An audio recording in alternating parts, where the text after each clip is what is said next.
All right. Well, this is the resident Father's Day episode on the Football Lounge. And happy Father's Day to the Chicago Bears, apparently, from Jordan Love himself, who completely Hello. fumbled on an attempt to talk about how he owns the Bears and that the fan base is his Oh, child. But instead, he wished them a happy Father's Day, insinuating that he is the child in this situation and the Bears own him and they are his father. So what a flubbing by Jordan Love to start the Bears Packers rivalry in his eyes. Twitter. I mean, that is a story made for Twitter. It's Hilarious. like, oh, absolutely amazing. And listen, I give Jordan Love a lot of credit. I'm excited to talk about Jordan Love on this show today. I think I love the Bears Packers rivalry. I love everything about it. It's so perfect. You have the two most historic oldest franchises in the NFL. You have the Midwestern nice sensibility between these two states. You have you have the third largest city in America, one of the most premier cities on a global stage in the world, and their franchise that has been nothing but down and out for the last 40 years, except for like a nice little run in the mid to late 80s. And otherwise, a Packers team that has owned this rivalry, especially the last 30 years, so much so that finally they've caught up and now have taken the lead in the head-to-head wins. And we're entering a new era, a completely new era of Bears Packers.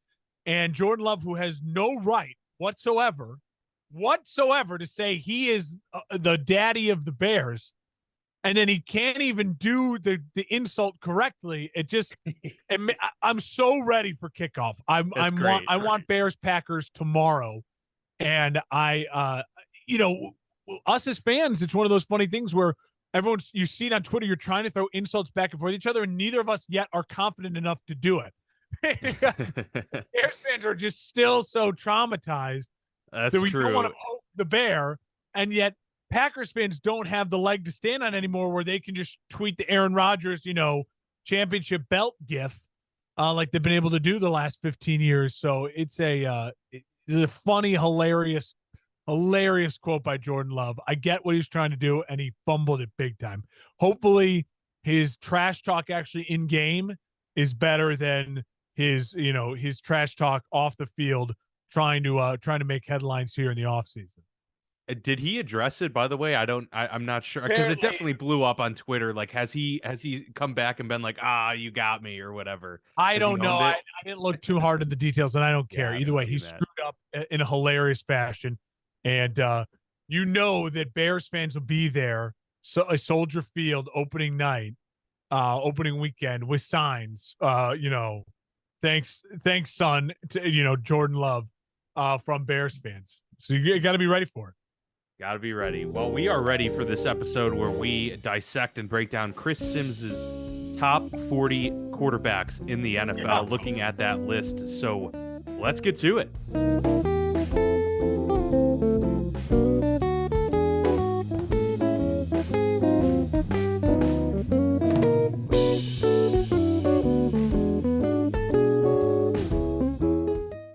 As we start, I just want to quickly say credit to Chris Sims. I have there's a couple moments on this list where I'm like, good for him, really support him. I also really love the way he broke down the list in spots 21 through 40. He gives them kind of categories, which I think is Yes. interesting, the kind of tiered approach, categories while also ranking them. Um, when I disagree with things on this list, for me, it's more based on, okay, if I'm ranking the top 40 quarterbacks or the top at any position in any sport, whether it's about basketball, football, I'm talking about right now as they stand going into this year. Who do I think is better than who, and who would I rather have? Not talking about, oh, I want them mainly because I get 10 years of them, only 1 year of them. You know what I mean? Old versus young. Just right now, who's better at the position? And I do think he gets a little off on that because of his funky, unique tiers, which I like the tiers, but I disagree with then the rankings because of the tiers as we get into. Yeah, I'm right there with you. I totally understand what you're saying because I think at a certain point the tiers um became a better indicator for him of where to put players after one another. Yeah, Like two players could be in the same tier, but they could be 10 spots apart from each other. But yeah. like there are some quarterbacks, like for instance, we'll get to the list shortly, but he has one that is titled Clock's Ticking. Well, that, I mean, I feel like a lot of quarterbacks could fall into that category. And I feel like because he put that category in the mid-teens, that he had to lump all those quarterbacks that would work in Agreed. that tier and maybe push them into the top 20 where they didn't deserve to be in the top 20, you know? Yeah. And so yeah, I think the tiers kind of got away from the actual ranking itself, but we'll get into it. Obviously, we've got some issues. We do have some points of agreement too. But I'll kind of share the screen here in a moment where we'll see the full list except for the top 13. I haven't seen a graphic updated with the top 13 yet. So we'll kind of reveal those at the end and we'll start with Yeah. 40. But anything else that you want to provide before we share this graphic here, Mark, and start getting into the list itself? No, the only thing that I want to provide is I took the 40 names he put on his list and I ranked them, in my opinion, 1 through 40. So I'm going to be kind of going off of that and making that judgment of like, all right, this is where I'm thinking. And again, I think, to me, I give him a lot of credit for doing this. He gets a lot of publicity from this. It's a great thing he does in the offseason. And I do like the tiers. And I do think we as fans are getting more acceptable in like the idea of tiers versus just 1, 2, 3, 4, 5, 6, who's better than who. Correct. And that's probably the better way of ranking things. Tiers make the most sense. And so I have, during this, at some point in time during this list, or maybe at the very end, I have one thing that I vehemently disagree on. Like I get, it makes me angry almost. And I've created my own, I'm not calling it a tier, I'm calling it a category. I'm calling it the GC. We'll get to it later. It's the GC. It stands for something. And there are 7 quarterbacks in the GC. And I firmly stand behind the GC, and I'm excited to we'll have to put our own graphic together of the GC, and we can debate that maybe when we get to that point. It won't be till like about the top 10 though. Okay. Fair enough. So just put a button in that. The GC will debut around the top 10. Sounds good. All right. Looking forward to that. Without further ado, let's take a look at this list. So gonna pop this bad boy up here, and now we have it ready to go. So ready to dissect. So obviously we have the bottom 9 is what we'll start with. So 40 to 31. Not going to be a whole lot of disagreement, I don't think, between us in terms of like who belongs in this bottom 9. But I do think that there's still maybe like a little bit of a shakeup in terms of some quarterbacks that we feel maybe should be a little bit closer to 40 than they are 31.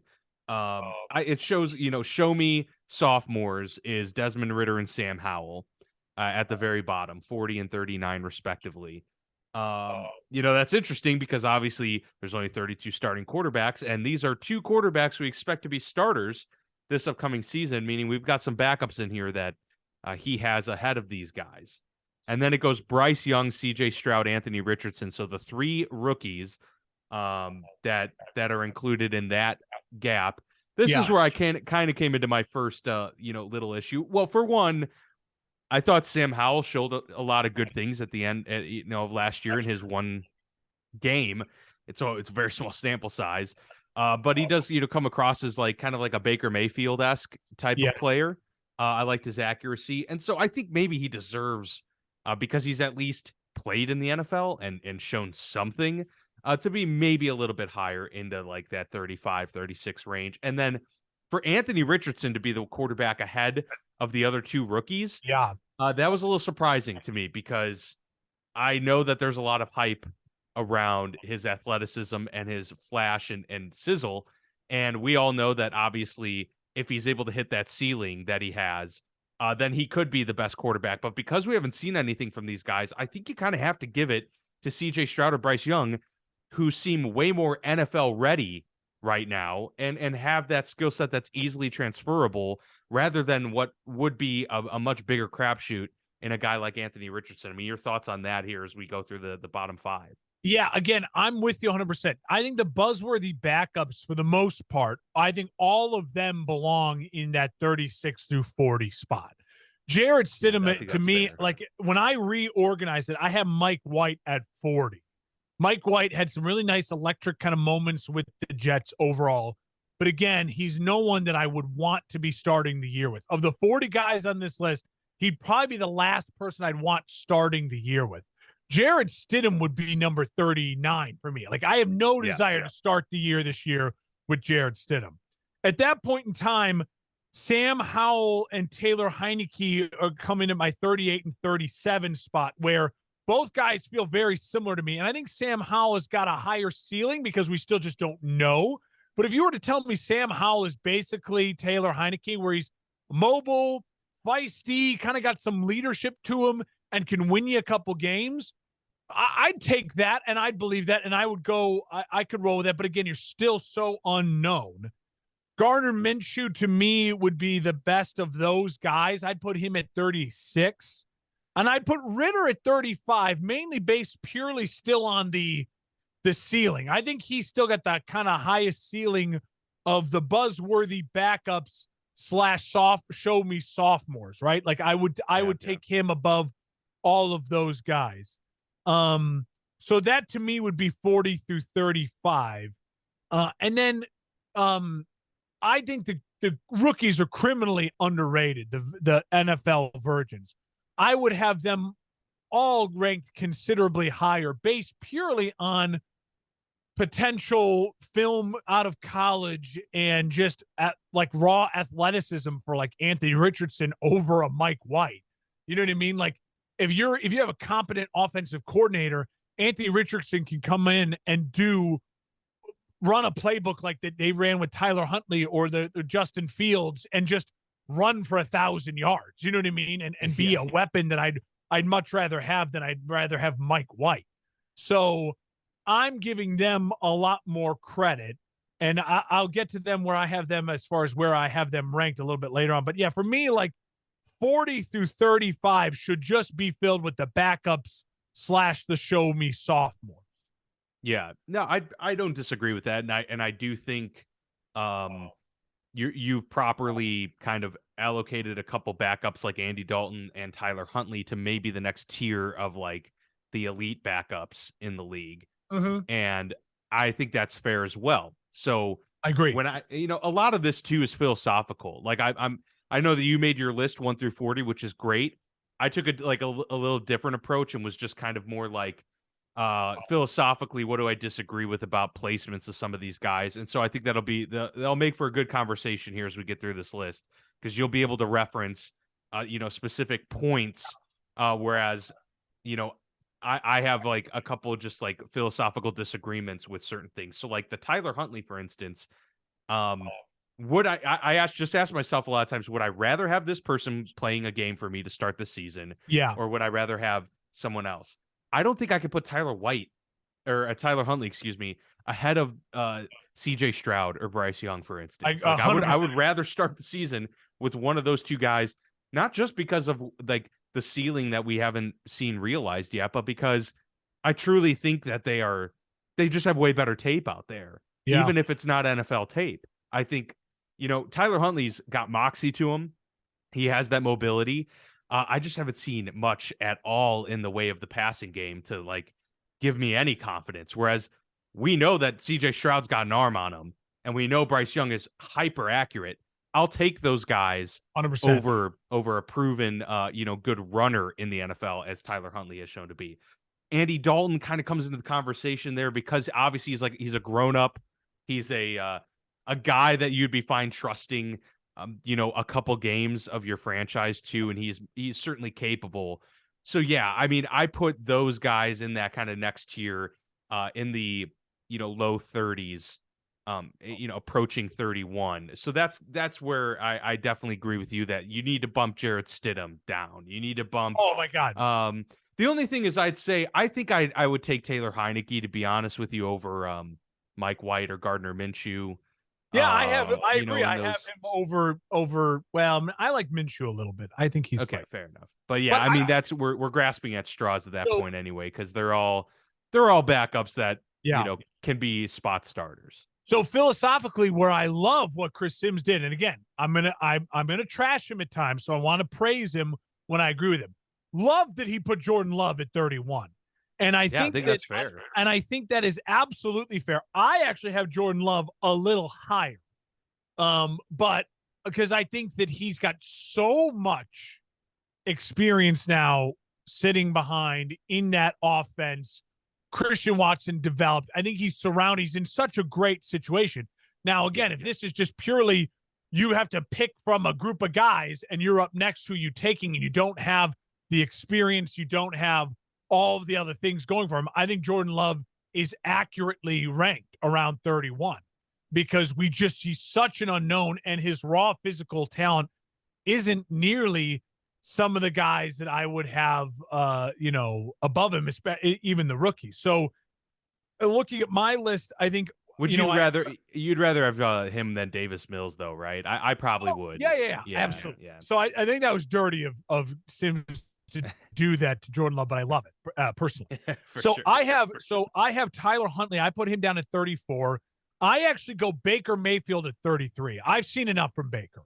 And Baker, I mean, you're even seeing the training camp footage coming out now, and it's just bad. It's not good. And Baker needed to stay completely healthy to really thrive, I think, as a starting quarterback. And he hasn't been able to do that. And ever since he hurt his shoulder, he's just not been the same guy at all. And it has been really bad football. I would not be happy starting the year with Baker Mayfield. I'd be much happier starting the year with Andy Dalton. I have Andy at 32. Sam Darnold at 31. This is maybe crazy, but I look at all this. I look at who I have Sam Darnold ahead of, and I'm comfortable with Sam Darnold being ahead of all these guys. Andy, Baker, Huntley, Ritter, Minshew, Heineke, Howell. I'm 100% comfortable with him ahead of those guys. And especially with where he is landed in his system, which he starts, it could be he could really be a quality starter because we know what Kyle Shanahan does. At 30, I have Davis Mills. And so again, Davis Mills is the guy who you'd say to yourself, absolutely is a quality backup quarterback. He's everything that oh gosh, now his name just escaped my head. Mike Glennon should have been. Davis Mills is what, he's a better Mike Glennon. He's a capable starting quarterback. Is it just because of the long neck? Is that yes, that what you're going exactly. with? Okay. And then I go the rookies at 29 through 26 here with Jordan Love in the middle. I go Anthony Richardson at 29, CJ Stroud at 28, Jordan Love at 27, and I'll put Bryce Young ahead of Jordan Love at 26. Right now, if you had to tell me you're starting your franchise and all things considered, yes, Jordan Love has been in the NFL for a couple of years. He's got NFL experience, or Bryce Young.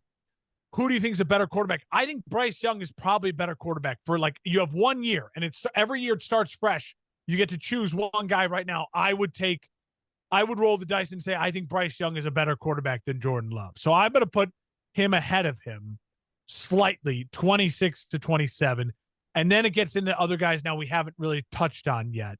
I'll pause there. But to me, it's a weird group. There's no right or wrong answer. I think the only thing that's wrong for Sims 27 through 40, and I truly believe this, is I think that Jarrett Stidham is way too high. And I think that he's not giving the rookies just enough credit for being as talented as they are. They should, because he grouped them all together, that's unfair. They should have a chance to be higher because I think some of these guys, Bryce Young, CJ Stroud, Anthony Richardson, are just so much more talented than names on this list who are ahead of them, like Andy Dalton, like Taylor Heineke, like Davis Mills, to where they just deserve a chance because they're more talented to be ahead of them. Yeah, and it's worth noting the one, high profile rookie quarterback that is not on this list at all is Will Levis. And And so, that's fair. and I agree with you. I think that is fair as well. Trey I mean, Lance it isn't just on the list either. And I think that's fair. I mean, we just don't know. yeah. Yeah, You just there's don't just know.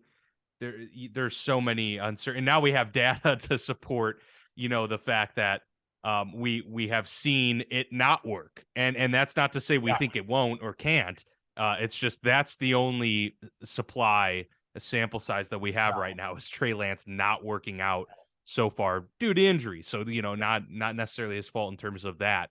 But just for those listeners, I'll just give you 31 through um 26 real quick, just so that you're If not you're not totally watching on lost here. YouTube, So yeah. Sims's list from 31 to 26 goes Jordan Love at 31, Davis Mills 30, Tyler Huntley 29, Andy Dalton 28, Sam Darnold 27, and Brock Purdy 26. And Yeah. so the big difference I see there, and I mean it's probably not even that big, is that I would put, Andy Dalton probably at that Davis Mills at 31, I would probably put, and then I'd put Andy Dalton at like 30. I would rather have Jordan Love at this point, honestly, just because, like you said, like I the mobility at a certain point, I would, if it's between Andy Dalton and a younger mobile quarterback to kind of attack things with in today's NFL, I'd probably go that route. Maybe that's a little bit harsh on Andy,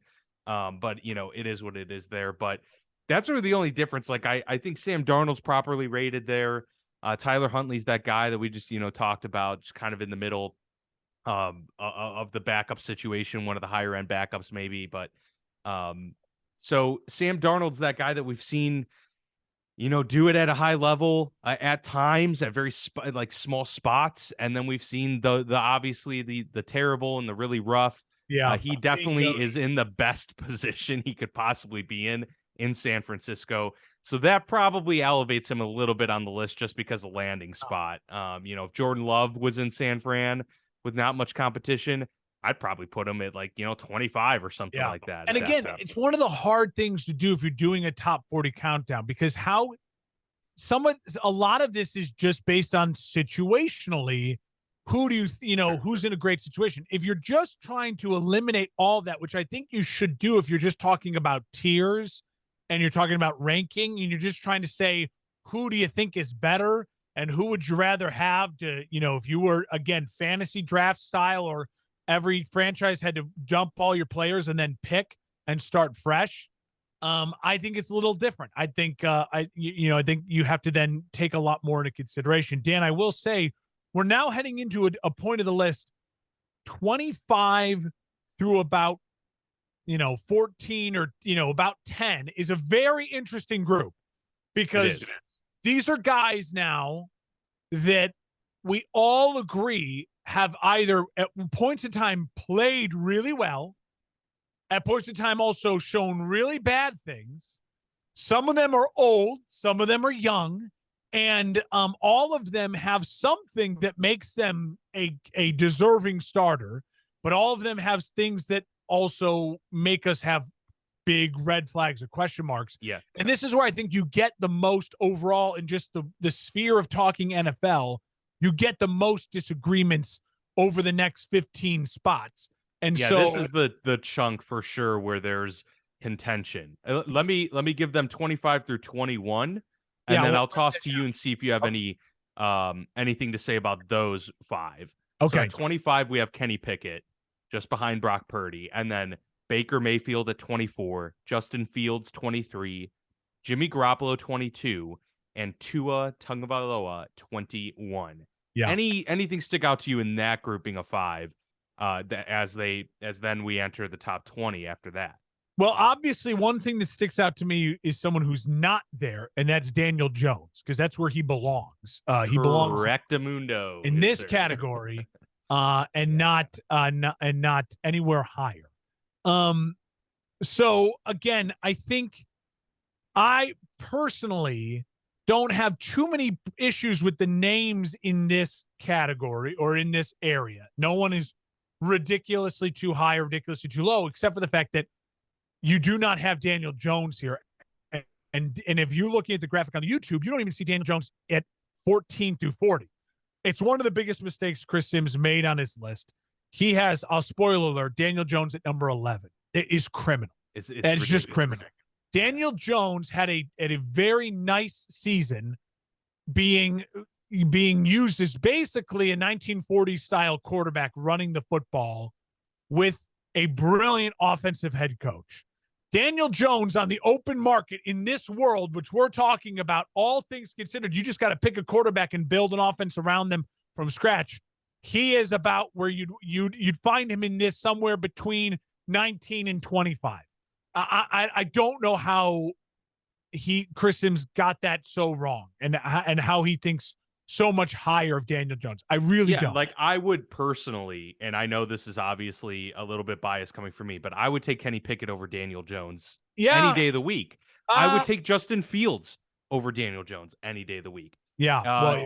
Honestly, Jimmy, I think they're pretty close at this point. Like Jimmy's obviously a pocket guy. Way more than I do Jimmy. I would take just Daniel Jones over Jimmy. Yeah, and I'd be fine with that. Jimmy probably belongs at 25 on this list, or 26, like somewhere in that realm. So Dan, let me read you mine, and this will give you more of an idea of what I'm thinking. So in that same block from 25 to 20, I have Purdy at 25, I have Jimmy G at 24, I have Pickett at 23, and then I have Daniel Jones 22, Mac Jones 21. And then I have Tannehill at 20.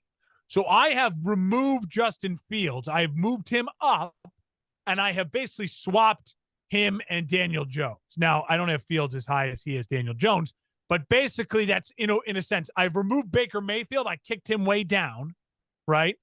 And then I moved Tannehill down, and I moved Justin Fields up, and I moved Daniel Jones down. And I think that of this group of people, you look at it and you say to yourself, who has the most to grow here? I think that Pickett is the one who has the most to grow. Like Pickett's the guy who could pop, and all of a sudden, this time next year, he's up 10 spots. You know what I mean? And I think that Fields that probably could enter that equation too, I'd say. Well, yeah. Again, it's a joke that Fields is a 23. I can't even. I don't even, obviously Justin Fields, he should have already popped.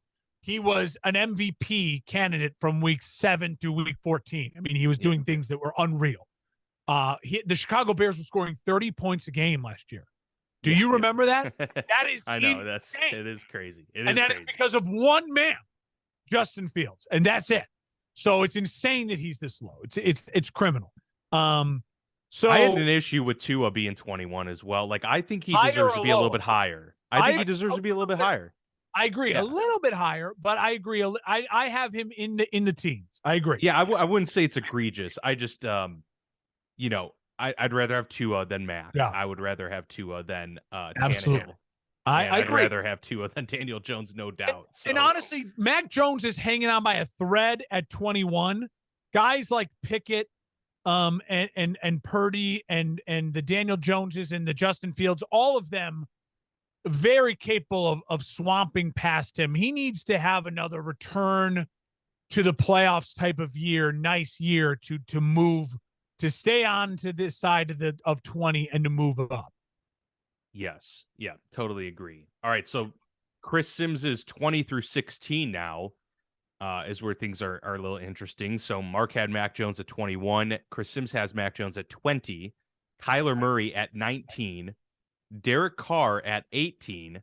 Jared Goff at 17. And Ryan Tannehill all the way there at 16 in the league. That's an interesting grouping because I don't necessarily disagree maybe with all the names that are in that area. I would shuffle some things around. I think he's very generous on Ryan Tannehill. I just feel like maybe 2 years ago I would have said Tannehill's here. But what we've seen recently, I would have to definitely bump Tannehill down to maybe even as far as 20 at that point.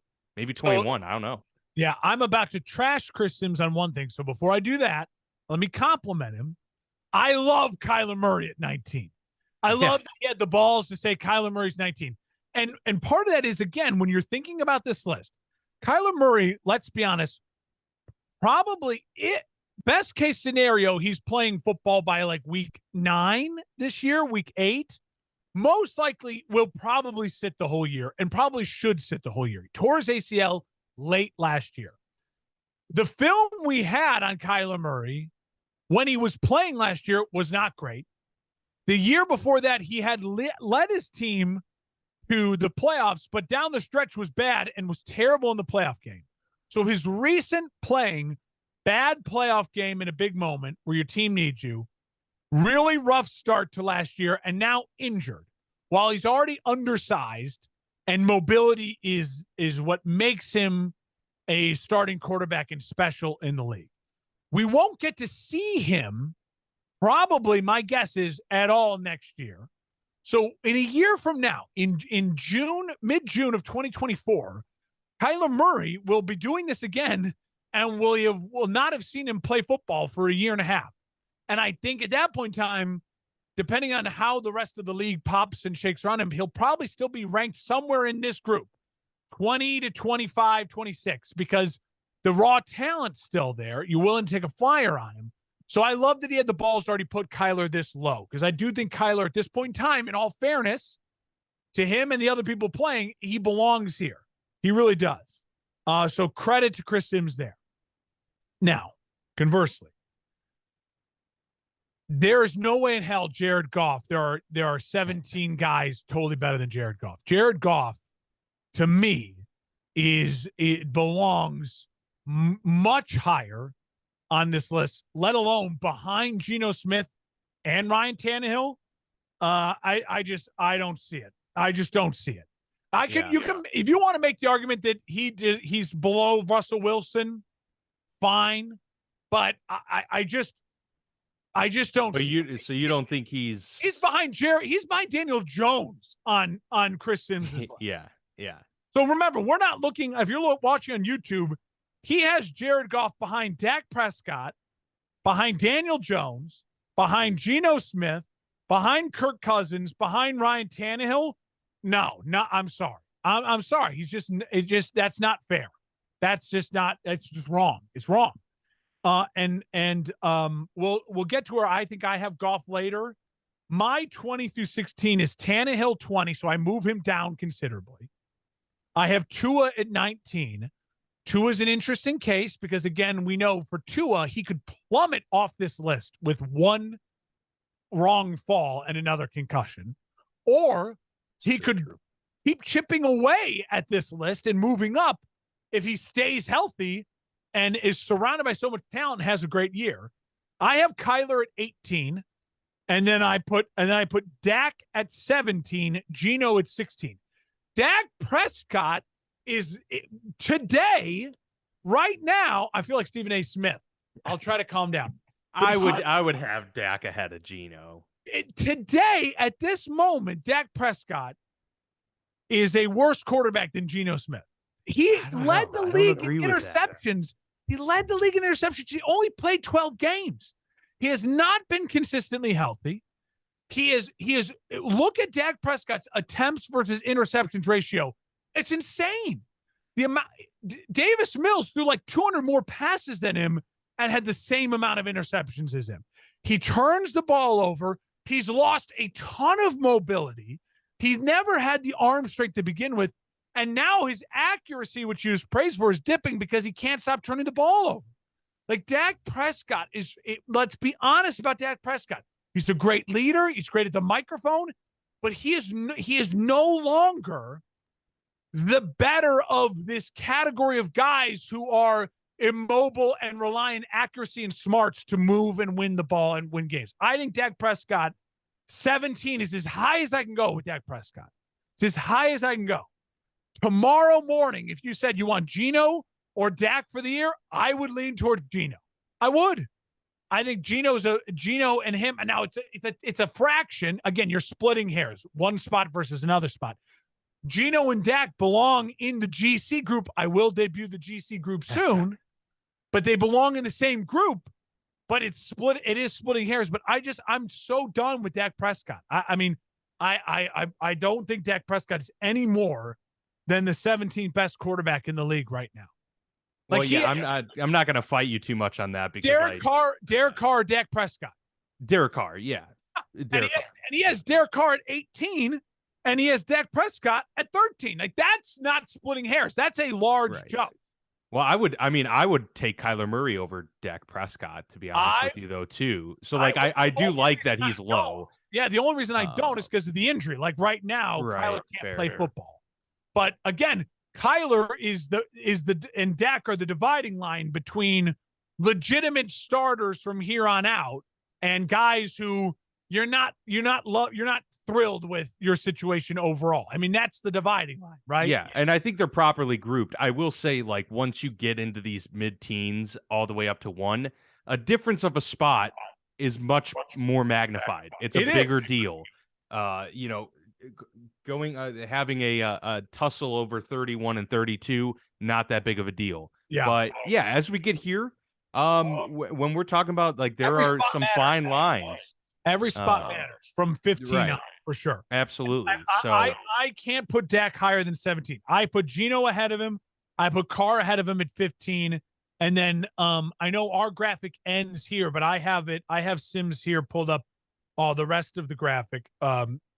And so Sims goes Russell Wilson at 14, or I guess Geno Smith 15, Russell Wilson 14, Dak Prescott 13, Kirk Cousins 12, Daniel Jones 11. So his 11. This is the window that I have the most disagreement with out of this whole list. So I'll let you start it off because I agree with you. There's some bad decisions in this ranking. Yeah, I mean, right outside the top 10, I think Russell Wilson deserves to be there, if not number 10. To me, Russell Wilson is still, he had such a bad year last year, and I know it's like so hard to like fight for a guy that had such a rough outing, and he's older, and a lot of question marks are surrounding whether or not he's going to be able to rejuvenate his career in any sense.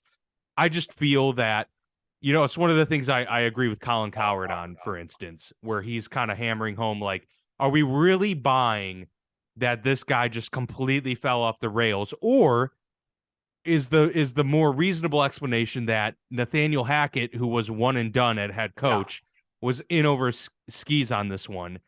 And then on top of it, Russell was in a brand new place, a lot of new teammates, introduce a brand new scheme. That scheme clearly didn't work out. The head coach was, there were a lot of issues there. I believe Russell Wilson deserves to be at or around 10, 11. And then right outside that, to me, is Derek Carr. I'm high. I've always thought Derek Carr never got the credit he deserved.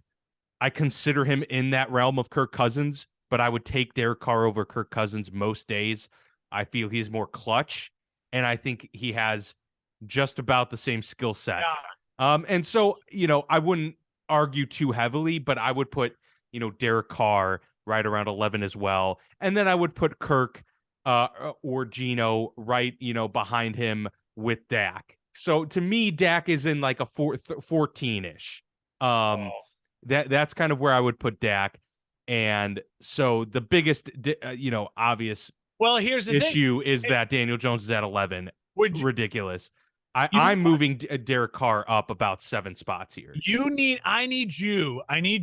But before we record next week, I need you to actually take a second and rank then 10 through 20. You don't do the whole list, because if you're putting Dak at 14, are you taking Justin Fields or Dak tomorrow?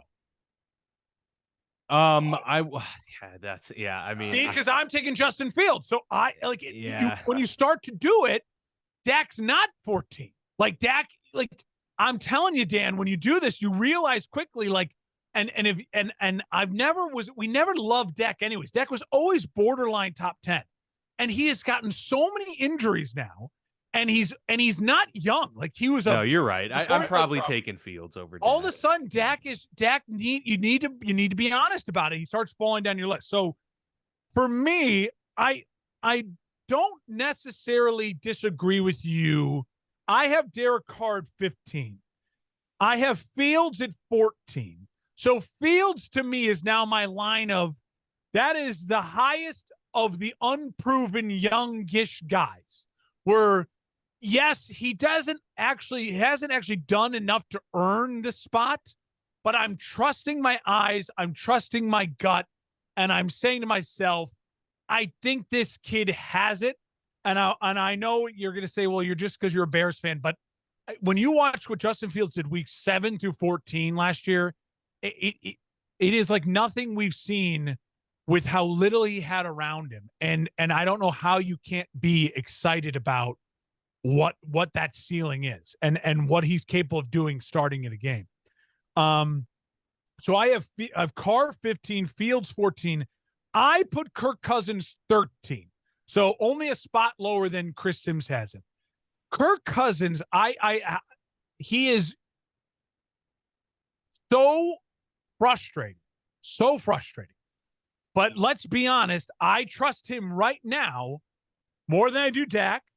If I need to win a game or start a season and like guarantee just got to stack wins for my job as a GM or whatever, I trust him more than Derek Carr.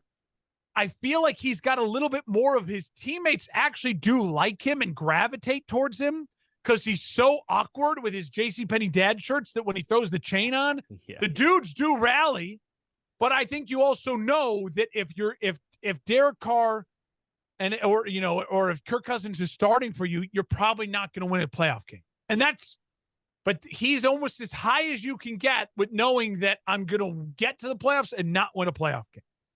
I put Watson at 12, Deshaun Watson at 12. He has Deshaun Watson at 9. I put him at 12. I saw enough of the old Deshaun Watson at times last year to feel comfortable just being like, I'll rely on the old film with this ranking. But there were some things I saw last year from him that were very concerning. Like the magic and the spark is gone. And maybe the football gods did rightfully take it away from him. He's never going to go to jail for or be, convicted of the things that we all assume he really did.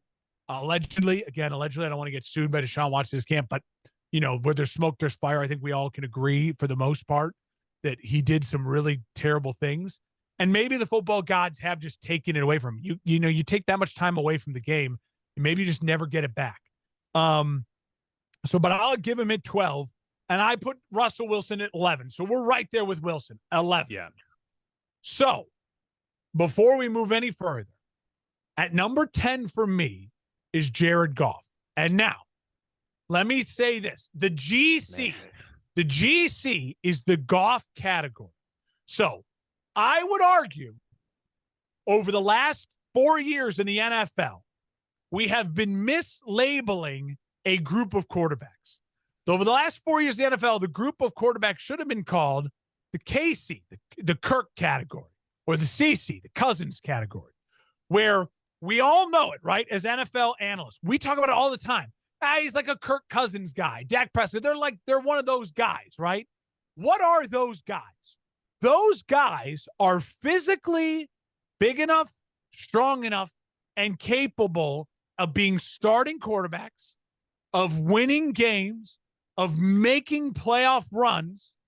But if you want anything more, you need to invest heavily in your offensive play calling and your offensive weapons. So to me, there are 7 quarterbacks who belong in now I'm calling it the Goff category because I now believe Jared Goff is the best of that category. Whoever is the best in this category gets the category name. I gotcha. So it's now the Goff category.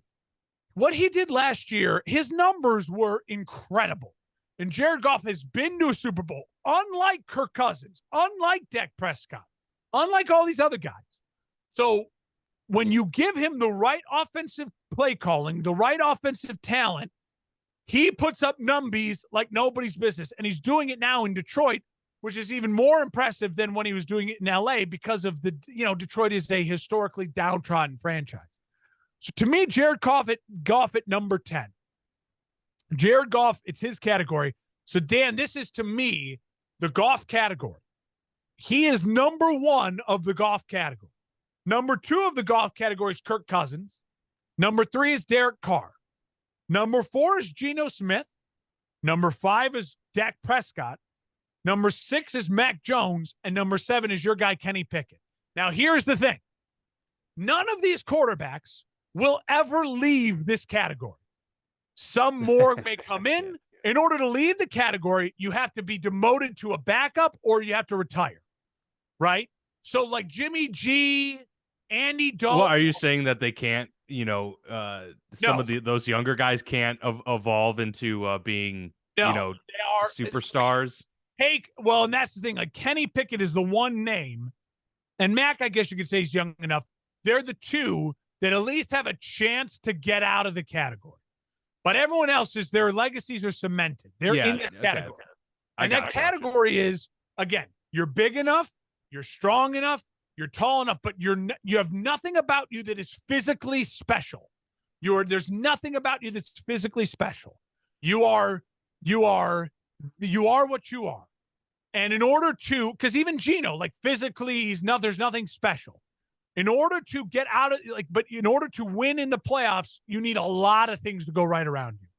In my eyes, the Goff category, those 7 quarterbacks, I think Jared is it. You tell me who you'd rather have of those 7 names: Goff, Kirk, Carr, Geno, Dak, Mac, Pickett. Who would you most want to have to win you a game or for a season? Like, to me, it's Goff. Yeah, I don't know. I still like Derek Carr a lot. I still think I'd probably I think Derek Carr is definitely better than Kirk Cousins. I agree that they all belong in that category, though. I would probably switch things up a little bit, but I understand the point. Like, I think overall, I think the whole point of this too is that Jared Goff has been kind of criminally underrated since he got traded, cast off as the guy that wasn't going to work out for LA. I'm not convinced that they wouldn't have gone back to a Super Bowl had they not done the Matt Stafford trade. I mean, Goff is a more than capable quarterback. He's actually good. He's good. He's not going to get anything on his done on his feet, but he'll get it done through the air all the time. Yeah. So totally hear you there. I think there's certainly an argument to be made for any 3 of those guys really there. But my personal preference is Derek Carr.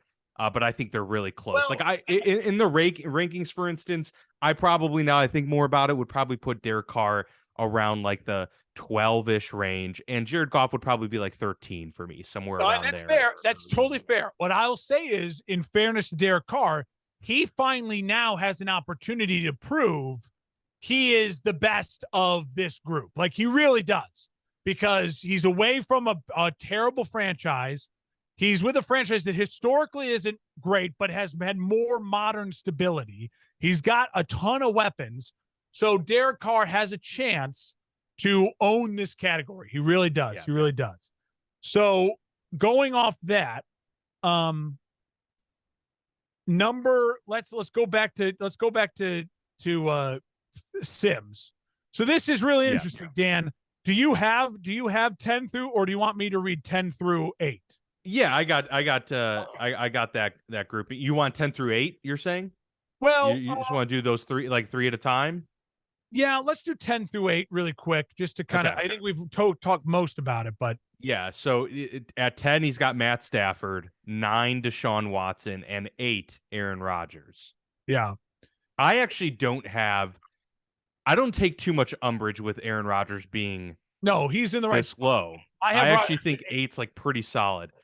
I will agree with you. Like, Deshaun could be top 10, but given recent, sample size of what he did last year, adding in the multiple years off of it, adding the pressure of living up to a contract that is insane, and the franchise that he is in, there's a lot going against him in that regard. And I personally probably put him, I wouldn't put him too much lower, but I would put him in like maybe like 10 or 11. Like, I could see the argument being made, but he's in like a three number spot here that you can move him back, but definitely not higher than 9 for him. And I think Aaron Rodgers is perfectly placed at 8. Yes. I just have serious concerns. Like, honestly, I was really thinking that I might have Russell Wilson at 10 over Matt Stafford and bump Stafford to 11. And Stafford Because health-wise is a huge question. yeah, just the elbow really scares me, man. Like I mean, I mentioned it a year and a half ago when we heard about some of those issues. It really, I think we could be seeing a Big Ben thing here, like that with the elbow just never. It's just done after that, and that does concern me. So I'm worried about the Matt Stafford elbow, and that's why I would put him back. If the elbow is fine, Matt Stafford's in a perfect spot. Yeah. But so I would. So to me, I've already been over mine. I think the biggest thing here is Rodgers at 8, and I think Rodgers has the ability to move higher. But obviously, if this year is bad, he obviously can drop lower. I mean, you could argue he's the guy to that could make the most significant leap because, like we said, every number now is big. He could be a top 5 guy by the end of this year if he puts up insane numbers. He could be an MVP. But I think with Rodgers, why he's so perfectly situated at 8. Now that Brady is gone, Rodgers really is his line of demarcation. 7 through 1. You're going to know the names. Now it's fighting over the order. 7 through 1 is all these guys are young. All these guys are in their prime. And Rodgers is not young and not in his prime. But yeah. And a 7 through 1 are all mobile. Yeah. As of 2 years ago, he was an MVP, back-to-back MVP. So Rodgers is I think, in a perfect spot. Now, go 7 through 5 with Sims because I have some real issues with who's 7 and who's 5 on his list. Okay, yeah. So let's go through that. Jalen Hurts at 7, Trevor Lawrence at 6, and Lamar Jackson at 5. Personally, I mean, go ahead. I have an issue because it's hard because I can see the argument, and obviously that's what's going to be very difficult about these when you're like, parsing through one by one. We're huge Trevor Lawrence fans. I think he's perfect there at 6. The Jalen versus Lamar thing is interesting to me because I think they're both very similar, and Jalen has a much better supporting cast, but Lamar has the MVP to his resume. But Jalen would have won the MVP last year had he not gotten hurt. I fully believe that. He would have it, yes. So, personally, I think I'm putting Jalen ahead of Lamar at this point. Agreed. And that's the thing. I think I flip 5 and 7 there. Keep Lawrence at 6 for the time being. But Lawrence could easily move into the 5 spot or even 4, in after this year. I think we are in a total agreement, and I don't want to waste time talking with anyone who disagrees. The 7 best quarterbacks in the NFL right now. If you were doing every team lost all their players, and you had a draft of every player right now, like you do in fantasy football, but only if quarterback, was the value it is. The number 1 through 7 picks in some order would be Mahomes, Burrow, Allen, Lawrence, Herbert, Hurts, Lamar. Like that's the 7. That's it. They have their lives in front of them. They have their primes in front of them. They are the 7. So fighting over the order too much doesn't make a ton of sense, but I will say I absolutely think Jalen Hurts right now deserves to be ahead of Lamar Jackson. All 7 of these guys can continue to move and shake, except for the number 1 spot. That's pretty solidified. It would take a lot for that number 1 to change, but all 7 of these guys can move and shake. So I have Lamar 7 because he's entering this season with the most question marks, but he's also entering this season with the most help he's had since he's been a starting quarterback, like wide receiver help. They draft Zay Jones. They got Odell Beckham Jr. I still think they're going to be in the conversation for Hopkins. And so I think that Lamar is at 7, but I have actually Herbert at 6. I cannot get out of my head Lawrence versus Herbert in that playoff game. We saw it happen. Herbert played well, but Lawrence took over the game in the biggest moments when it needed to happen late in the fourth quarter. And go back to their tape coming out of college. What did we say about Herbert? He's kind of like a B version of Lawrence. Like Lawrence is the prospect. Lawrence is the talent. And Herbert, I really love Herbert. I really do. But I still struggle. Where is his changeup? Where is his little dump ball? He doesn't do the things that Mahomes does, where he's able to just be a little more loose and fluid. He's so strong, and everything is on a rifle. And he's so nonverbal. I struggle with that as well. So I put Herbert at 6, Lamar 7, Herbert 6. I put Lawrence at 5. Okay. I give Jalen Hurts is my 4. So just putting that out there first too. I give Jalen Hurts the benefit of the doubt. Jalen Hurts is a kid that I don't want to be on the wrong side of history. I'd rather be wrong in believing in a kid who's outworking everyone, who is humble as all get out, who has proven it on the biggest stages. He went to the Super Bowl last year and was phenomenal. He had one mess up on a fumble, and he made up for it the next drive with a touchdown. It didn't cost them of points-wise anything.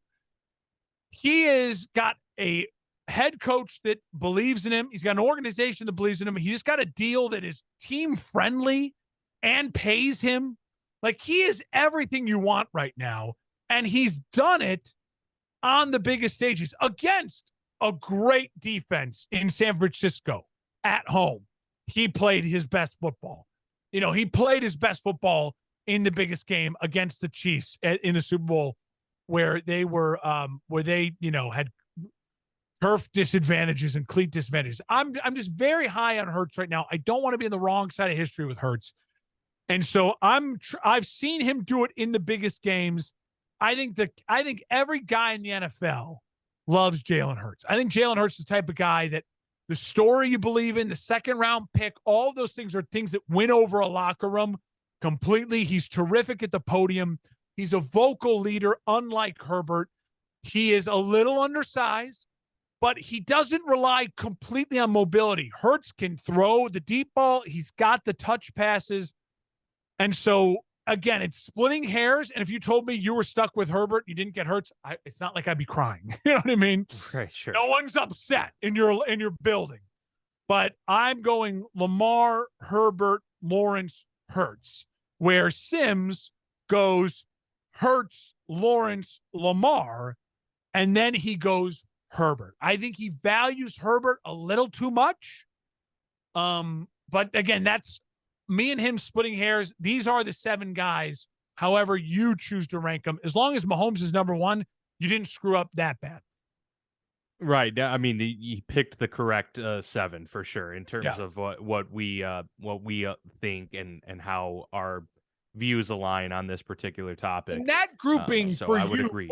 4 through 7, how would you go? Because I think you're with me where your top 3 is any version of Mahomes, Burrow, Allen. So 4 through 7, how would you go?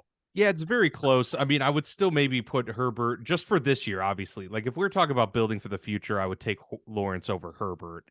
And maybe put Jalen Hurts in that equation as well. But if we're talking just next season, going into this next year, where these guys are at right now, I think Herbert's just a slightly more developed than Trevor. So I think I would probably keep him there at 4. And then I would put Hurts at 5, Lawrence at 6, and then Lamar at 7. Yeah. And like I said, I actually fully expect Lawrence by the end of the season to be number 4 or 5. Like, I think by the end of this year, like, that will be the case. So just, kind of just trying to maybe set my bias slightly aside. Just knowing like how big of a fan I was of him being a prospect and all of that. I'm still trying to stay as grounded as possible in the fact that like Herbert's been in the league a few years now and has seen a lot more adversity perhaps. And so, for him to be leapfrogged, I think it might just be a little early on that. The top 3 is, Mahomes 1, Burrow 2, and Josh Allen 3. I still think Josh Allen's number 2. But that's also splitting hairs like we've talked about. Joe Burrow's obviously done it at a more consistent clip. We did see a regression from Josh Allen this past season, but I just think what he offers you from a physical standpoint is so much such a bigger leap than Burrow, to where I would take that, gunslinger, a little bit reckless type of style of play that Josh Allen has over the Joe Burrow much more methodical pocket passing. That's also comes down to a preferential thing. But that's how I would lay those top three. Yeah, for me, obviously it's Mahomes 1. I am giving Burrow the benefit of the doubt at 2. Allen is the fifth of the 3. Allen is like the one you build in the lab and you say, I want that guy. The problem has been for me with Allen is over the last 2 postseasons, there's moments where you have these big time drives and you need him to just string plays together, and he doesn't. He hits massive plays, but where are the 10 play, 78-yard drives, touchdown that eats up clock, that like settles your team and gets you back into it? Mahomes does it regularly in the big moments. And I've seen Burrow now do it in the biggest moments over and over again. And I mean, so I give Burrow that over Josh. And I do think there's just something about Joe Burrow. Josh Allen is beloved, and I think his teammates all love him. And I think that Josh Allen is that dude. And he's reportedly dating Haley Steinfeld now. Like, he's that dude. He's awesome dude. But I do think there's just that little bit of an edge to Joe Burrow that guys look at him like, that's my guy. Like that's my guy. And so listen, we are so blessed as football fans. When you look at that top 7, oh, it's amazing. Yeah. And you say to yourself, depending on you have these 7 guys, and every single one of these 7, if they're not playing in a conference championship next year, it's a failed season. And only 4 of the 7, not even, because Hurts is the only one from the NFC in it. So 5 of these guys in that 7 you'd talk about aren't, 4 of them aren't playing in a conference championship next year, and will have a disappointing season. So for all of them, I mean, the heat is on. The pressure is on. I mean, we talk about the AFC, like the glory days for us when we were the teenagers, when you had, think about AFC quarterbacks around year 2010, when you had Manning and you had Brady and you had Big Ben. But like, that was 3 guys. This is 6. And Rivers, Rivers. Rivers would be the 4th. I mean, that's 4 guys. You have 6 guys here in the AFC that are absolutely AFC championship or bust. And that is a tough place to be. That the pressure is on. And so Dan, my final point on this list would just be to kind of ask you as we wrap things up here. Is there a person 10 through 25 who you would say has a chance of breaking that top 7? To me, it's Justin Fields, probably. To me, it is Justin Fields. And obviously, I could see Russell Wilson getting back into that. If he has a dominant year. Russell Wilson has a chance. But everyone else, you'd say, even if they have a giant year, you're gonna lean towards the talent of the guys 1 through 7 ahead of them, depending on, and I don't see any of the 7 having a disastrous year. Like, I just don't, like, you just can't. It would take, if you told me that in a year from now, one of these 7 guys, you'd be looking at like, oh no, they moved down to the top 4, like they're barely in the top, 10 through 15. I'd be like, what the hell happened? Like, injuries aside, and you never want to wish. Yeah, because they already seem like they're established superstars. Yeah. So we'll see. I mean, but Russ, it would take a Russell Wilson type of year from one of those guys to really fall out, and it would take someone 8 through, the rookies to have an MVP type of year to make it into that top 7 and bump someone out. Yeah, I mean, Anthony Richardson, because Bryce Young and CJ Stroud, I think are going to be good. We've all thought that their ceiling is probably top 10 in the league. Yeah. maybe not top 7. I mean, the guy with the ceiling there is Richardson, if he could hit it. And that's a huge ask. But, And if he has a 2015 Cam Newton type season in the next couple years, then you're talking about top 7 yeah. guy potentially. But No, yes. I agree with you. The only guys besides Rodgers and Wilson and Stafford, I think Rodgers, Wilson, Stafford, the 3 old guys who all have Super Bowls, who all are MVP quality of players, if they have gigantic years and like deep playoff runs, all of those guys you can make the argument in a year from now, they belong in the 7. And then the only other ones would be, I think, Fields and the 3 rookies. Like, they're the only other ones. Because I think we know, even if Geno has another playoff year, even if Tannehill, Goff, like Goff is the head of the GC, but even if Goff leads the team to Super Bowl, then I give him the respect of like, all right, he's about 7 or 8. It probably took a team effort to get there. In him playing really well.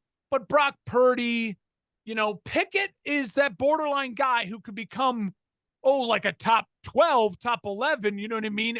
But he would need to do 35 touchdowns, 10 interceptions, AFC championship game type of stuff to have whoa, we got to start really respecting the hell out of Kenny Pickett. So it's a fascinating discussion, mainly because the league is got such a dominant 1 through 7. And then 3 guys who are borderline Hall of Famers in Rodgers, Stafford, and Wilson, 1 guaranteed, 2 borderline. That's 10 quarterbacks right there. Then you have 3 rookies we have a lot of faith in. And then you have guys like Fields, Love, Pickett, Purdy, who have a lot of promise. All of a sudden you're at around 14 quarterbacks. You throw in Tua, Derek Carr, you have 15 quarterbacks that, if they play all the way up to their potential, that the league is set with halfway through the league. Yeah. There's just a lot of good quarterbacks in the NFL right now. Yeah. That's we're fortunate to have that for sure. Yeah. No, so that's a fun list to go through. I mean, it's a daunting task, especially that Chris Sims takes on to be able to, organize this and then, defend his takes on each person. If he didn't want as much criticism, he would get rid of the numbers and just do the tiers. The tiers, yeah, and I think that's the way a lot of people are moving as well, because it's probably more fair in that. Because he is right. The clock is ticking on all the guys in the clock's ticking category, even Goff. Yeah. But I think Goff is the best of the guys in that clock ticking. You know what I mean? And then he's right. Shit or get off the pot. Baker, Justin, Jimmy, Tua, Mac. He's absolutely right. Justin has got to pop this year. It's got to be a big year for Justin Fields. And then, for the guys who are, Jordan Love just stuck in that, what are you? What is love? Like, yeah. And for Pickett and Purdy, the sophomore Supremes, they belong together in this, like, all right, the NFL is yours, go take it.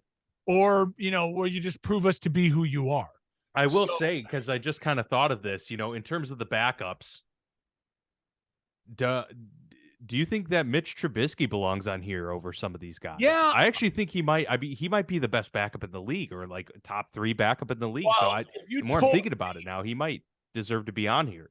If you told me you have to start the season with Mitch or Andy, I'd go Mitch.